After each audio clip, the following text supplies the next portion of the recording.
Salut les amis, c'est JC donc pour le débrief du match Monaco-Marseille. Donc je le fais le matin, hein, vous le savez. Bon, je sais qu'il y a plusieurs personnes qui le font de suite après le match. Moi, j'ai jamais le temps parce qu'il y a l'after supporter. Et je veux essayer surtout de me calmer parce que sinon, à mon âge, pour mon petit cœur, ça deviendrait compliqué. Parce que je crois que cette saison, on va faire travailler le cœur de manière récurrente, on va dire, parce que avec cette équipe, on est mal barré. Donc, que dire de cette première de Gattuso. Donc, il nous a bien sûr mis en place le fameux 4-3-3 que tout le monde voulait. Bien sûr, avec Paul Lopez dans les buts. Donc, une défense un petit peu remaniée au niveau des latéraux parce que beaucoup de blessures. Avec Klos et Murillo. Les deux défenseurs centraux, donc Gigot et Chancel Mbemba. Valentin Rongier, Verretou et Unai au milieu de terrain. Côté gauche, Correa. Attaque Aubameyang. Et, et sur le côté droit, on avait Ndiaye. Voilà, donc Ndiaye, que dire de ce match? Ça ne pouvait pas mieux commencer. L'OM qui ouvre le score en moins d'une minute de jeu. Donc avec une reprise manquée de Ndiaye. D'ailleurs, heureusement pour lui. Parce que le match, le but qu'il marque, on va dire, c'est un but de chanceux. Hein, parce que bon, la reprise, elle est totalement manquée. Déjà, c'est inexplicable de manquer une telle reprise à 3 mètres du but. Heureusement que le ballon a plus ou moins voilà, des rebonds favorables qui ont permis malgré tout de tromper le gardien. Donc ce qui a permis à Ndiaye d'ouvrir le score et d'ouvrir son compteur but qui peut-être lui donnera de la confiance pour le reste de la saison, va peut-être lui permettre de lancer sa saison. Donc voilà, donc on fait le plus dur, on ouvre le score, on mène 1-0. Derrière, voilà, défensivement, ben on est à la rue, hein, on l'a vu dès le début du match. On est à la rue, dans les 5 minutes, je crois, boum, on se fait égaliser, un partout. Voilà, donc l'OM a la chance de marquer encore un superbe but sur un centre de cloche, je crois, et une magnifique reprise de Gigot. Hein. Normalement, c'est pas trop son rôle à Gigot de marquer de tels buts. Hein. C'est plutôt le rôle de Aubameyang d'être là et d'être à la réception du ballon et de marquer. Mais non, c'est un défenseur, c'est Gigot, donc on reprend l'avantage, 2-1.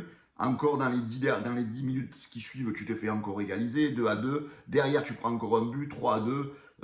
Voilà, donc tu aurais pu le perdre même de manière beaucoup plus large ce match.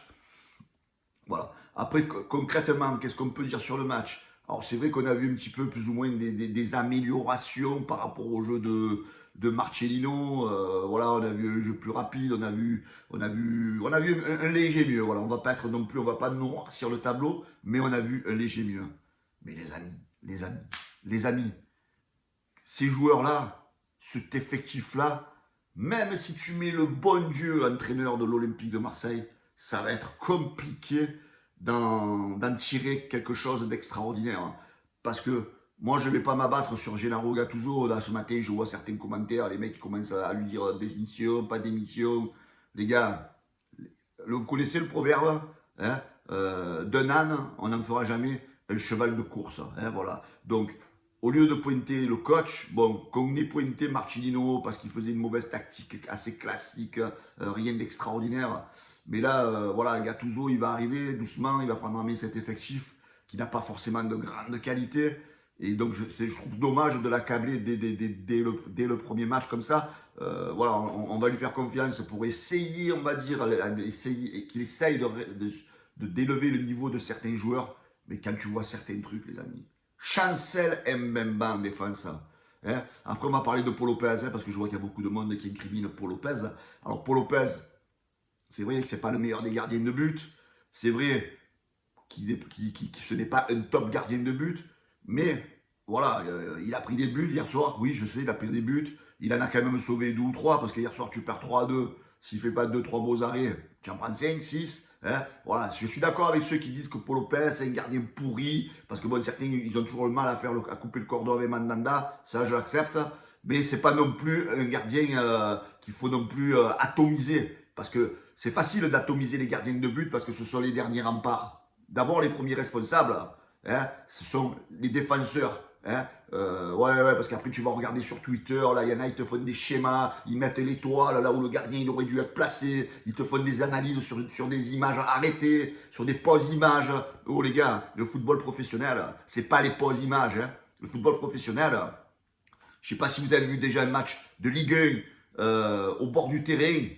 C'est pas le football amateur la Ligue 1 les gars, ça va à 2000 à l'heure, hein, ça va à 2000 à l'heure. Hein. Donc une frappe quand elle part comme ça d'un attaquant adverse, ben, ça part à 2000. Hein. C'est pas des frappes de joueurs amateurs. Hein. Donc certains, voilà, essayez d'aller voir des matchs de Ligue 1 au plus près du terrain et vous allez vous rendre compte de la vitesse d'exécution des joueurs. Hein. Si ce sont des joueurs professionnels, ce n'est pas pour rien.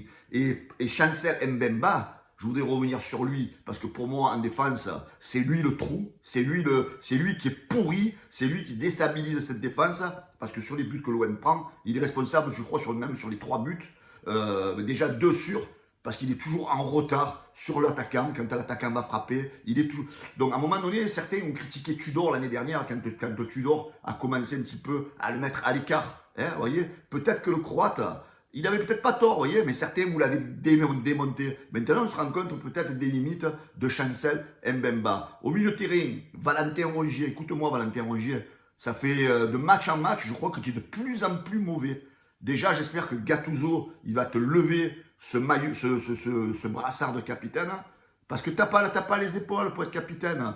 Le seul, à mon avis, qui peut être capitaine, parce que c'est le seul qui se révolte, qui a peut-être un peu des coronesses dans le slip, c'est Gigot. Hein. Pour moi, le brassard, c'est Gigot qui le mérite. Hein, parce que toi, déjà, tu n'apportes pas ce que tu devrais apporter en tant que capitaine.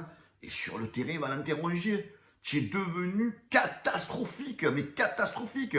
Tout le monde critique Verretou, mais Verretou, il a été bien plus meilleur que toi hein, sur le terrain. Hein. Et depuis le début de la saison, Verretou, il est franchement meilleur que toi. Donc, il n'y a pas photo. Donc, à un moment donné, on se pose la question, certains, pourquoi Deschamps n'appelle pas Rongier. Mais c'est évident pourquoi il l'appelle pas, les gars. Il n'est pas bon. Dès que tu passes au niveau supérieur, Rongier, il est trop limité. Ounaï, bon, moi, je ne suis pas un fan. Hein, je ne suis pas fan. Bon, il n'a pas été pourri, mais je ne suis pas fan d'Ounaï. Correa. Alors, Correa, mon ami, toi, tu sers à quoi? Faudrait me dire si tu es sur le terrain, si tu n'es pas sur le terrain. Je veux bien qu'on doit te laisser un temps d'adaptation, mais tu n'apportes rien. Tu n'apportes même pas le semblant de quelque chose. Donc pour moi, pour l'instant, Correa, il faudrait que tu te réveilles parce que tu me montres que dalle. Aubameyang. Alors toi, tu es une catastrophe. Tu es une catastrophe. Quand je pense que certains supporters, quand Sanchez de Saint-Sément ne voulait pas signer, parce que ça c'est ce qu'on nous a raconté, parce que Sanchez il voulait rester à l'OM. Hein. Quand Sanchez il a voulu donc ne pas signer à l'Olympique de Marseille, certains sur les réseaux, vous l'avez coupé en deux. Ouais, on n'a pas besoin de cette starlette, on n'a pas besoin de ce mercenaire. Mais lui, en attendant l'année dernière, il était là, il se battait, il plantait des buts, il nous a régalé, Sanchez. Mais Aubameyang, mais tu es une catastrophe, tu es. Et quand je pense qu'on t'a fait signer 3 ans, mais ça, c'est encore une erreur industrielle de la direction. C'est une catastrophe industrielle pour l'Olympique de Marseille. Parce que c'est un joueur qu'il va falloir qu'on se tape pendant 3 ans. Et il n'est pas bon, Aubameyang. Parce qu'à un moment donné, tu as un ballon, un caviar qui t'est donné par je sais pas qui, là, à 3 mètres du but. Tu manques. Heureusement, c'est le hors-jeu qui t'a sauvé. Parce que si tu n'étais pas hors-jeu, mais tu nous manques encore une action immanquable. Et en plus, tu ne te bats pas sur le terrain. Tu as toujours ce petit sourire là qui nous casse les couilles. On dirait que tu t'en bats les couilles. Alors Aubameyang, si ça ne te plaît pas, tu dégages. Et moi, je préfère voir Vitinha, même si ce n'est pas un grand attaquant, Vitinha, mais au moins il se bat sur le terrain. Il a envie de se donner. Toi, tu donnes que dalle. Petit Ndiaye, il a fait un peu ce qu'il a pu hier soir. Et voilà, donc je ne vais pas l'atomiser. Il a mis son premier but. Voilà. Dans l'ensemble, les amis, dans l'ensemble. Là, ce matin, on fait un sondage. Qu'est-ce que vous pensez de cet effectif? Est-ce que vous pensez qu'on va arriver à quelque chose ou pas? Moi, franchement, je commence à devenir de plus en plus perplexe parce que je pense que l'OM, cette année, on va à la catastrophe industrielle.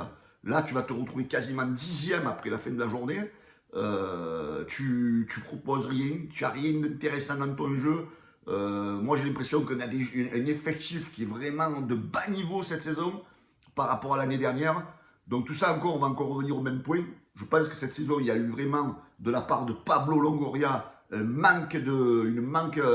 a manqué son mercato. Je suis désolé, tu as des joueurs qu'on a fait venir à l'OM qui n'ont pas le niveau. tu as fait partir certains joueurs peut-être qu'on n'aurait pas dû faire partir. Là, je commence même à me dire, finalement, on aurait dû garder Matteo Guendouzi et vendre Rongier. Parce que quand je vois le niveau de Rongier, franchement, je suis catastrophé, les gars. Donc moi, franchement, je suis très pessimiste, très pessimiste. Alors, j'espère que vous allez me faire mentir et que jeudi, face à Brighton, vous allez vous réveiller. Mais j'en doute, j'en doute. Parce que je ne vois pas qui c'est, franchement, qui peut faire la différence dans cette équipe. Ça devient vraiment catastrophique. Ouais, les amis, je vous souhaite malgré tout un bon dimanche à tous. Et voilà, je suis dégoûté. Allez, ciao.